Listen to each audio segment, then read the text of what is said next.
98% of the Democrats want voter ID, but not the leadership.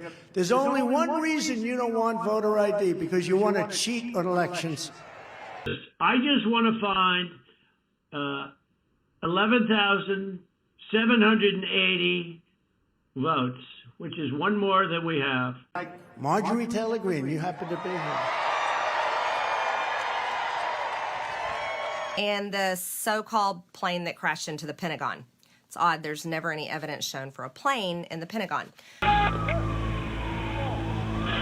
we're aware of the explosion. We heard that it was a plane down. Can you confirm? We're not positive, but we are responding from supposedly the area of the 14th Street Bridge.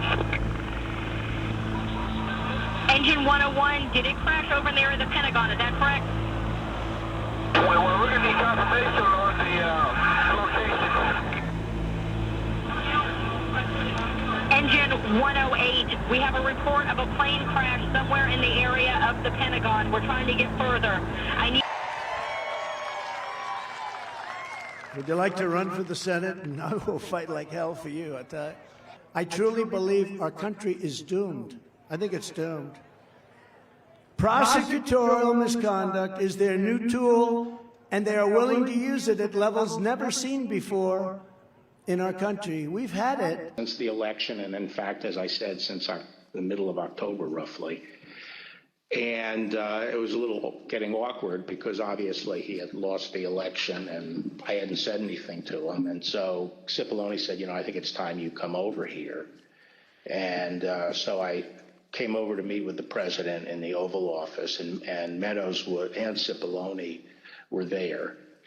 And the president, and this is leading up to this conversation with Kushner, the president said there had been major fraud, and that as soon as the facts were out, the results of the election would be reversed. And he went on this for quite a while, as he's prone to do. And then he got to something that I was expecting, which is to say that apparently the Department of Justice doesn't think that it has a role of looking into these fraud claims. So I said, you know, that has to be the campaign that raises that with the state. The department doesn't take sides in elections, and the department is not an extension of your legal team. And our role is to investigate fraud, and we'll look at something if it's specific, credible, and could have affected the outcome of the election. And we're doing that, and it's just not. They're just not meritorious. They're not panning out.